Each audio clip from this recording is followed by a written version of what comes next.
Hello, હું ચંદ્રિકા રાજપૂત શ્રી ગોપીનાથ કિચનમાં આપનું સ્વાગત કરું છું। આજે આપણે બનાવીશું આમ પાપડ। આમ એટલે કેરી કાચી કેરીના પાપડ પણ બનાવી શકાય અને પાકી કેરીનો પણ પાપડ બનાવી શકાય। આજે આપણે બનાવીશું પાકી કેરીમાંથી આમ પાપડ। તો ચાલો બનાવવાનું શરૂ કરીએ। આપણે એવું બને છે કે આપણે કેરીનું બોક્સ લાવીએ ત્યારે છેલ્લે એકસાથે બધી કેરી પાકી જતી હોય છે। ત્યારે બધી કેરી પાકી જાય એટલે આપણે શું ઉપયોગ કરવો એવું આપણને થાય। એટલે આવી રીતે આમ પાપડ પણ બનાવીને તમે રાખી શકો, જે લાંબો સમય સુધી સારા રહે છે અને બાળકોને અને મોટાને બધાને ભાવે એવા બને છે।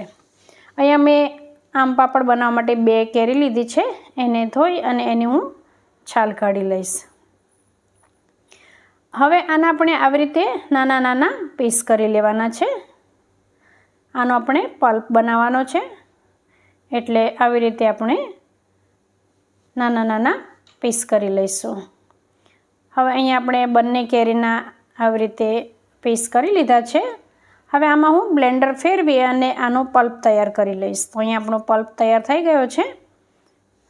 એમાં આપણે પાણી નાખ્યા વગર જ પલ્પ તૈયાર કરવાનો છે, પાણીનો ઉપયોગ નથી કરવાનો।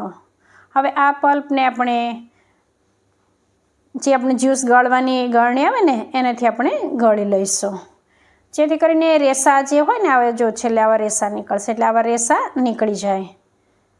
હવે આમાં 4 ચમચી ખાંડ ઉમેરી દઈશું અને 1 ચમચી જેટલો લીંબુનો રસ ઉમેરી દઈશું। ખાંડની માત્રા આપણી કેરી કેવી ખાટી છે એના પર આધાર રાખે છે। આ કેસર કેરી હોય એ ગળી હોય છે, એટલે આમાં વધારે ખાંડ ઉમેરવાની જરૂર નથી। હવે આને આપણે ગેસ પર રાખી દઈશું અને આને આપણે પકાવી લઈશું।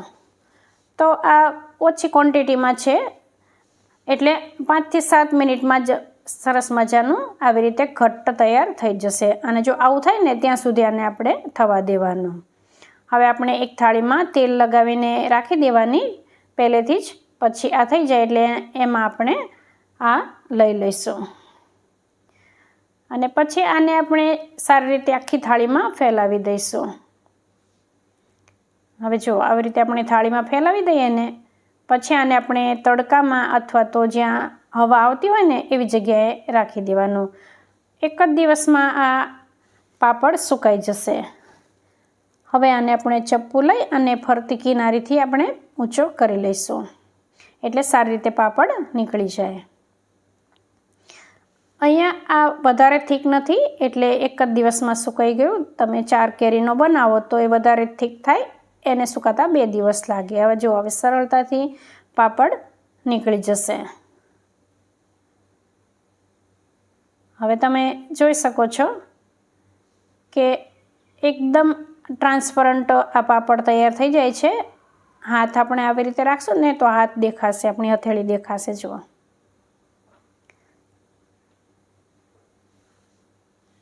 હવે આને આપણે ફરી થાળીમાં રાખી આવી રીતે કટ લગાવી દઈશું અને જો આવી રીતે પટ્ટી તૈયાર થઈ જશે બધી, જેમ આપણે ખાંડવી બનાવતા હોય ને એવી રીતના। અને પછી ખાંડવી બનાવતા હોય ને ખાંડવીનો આપણે જેવો રોલ આપણે કરીએ એવી રીતે આમ રોલ કરી લેવાનો। જો આવી રીતે આમ પાપડ આપણા તૈયાર થઈ જશે। હવે અહીંયા આપણે બધા રોલ તૈયાર કરી લઈશું। તો અહીંયા આવી રીતે 5 રોલ તૈયાર થઈ ગયા છે।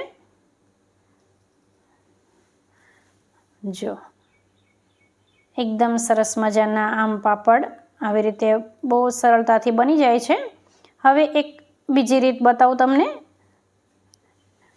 આપણે 2 ટુકડા લઈશું આમ પાપડના અને એને આવી રીતે આપણે નાના નાના ટુકડામાં કટ કરી લઈશું અને પછી આ ટુકડા આપણે એક પ્લેટમાં લઈ લઈશું અને એમાં ચાટ મસાલો અને ખાંડ આ 2 વસ્તુ ઉમેરીશું અને મિક્સ કરી દઈશું। હાથથી જ મિક્સ કરી દઈશું એટલે સારી રીતે મિક્સ થઈ જાય। આ બહુ ખાવામાં સરસ લાગે છે। ચાટ મસાલો અને ખાંડ ઉપર ચડી જાય ને એટલે આના છૂટા છૂટા થઈ જાય, કોરા કોરા થઈ જાય, આમ એકાબીજા સાથે ચીપકી ના જાય। તો જો તમને આ આમ પાપડ બનાવવાની રીત ગમી હોય તો વિડીયોને લાઈક કરજો, શેર કરજો। ચેનલ પર નવા હોય તો સબસ્ક્રાઈબ કરી દેજો।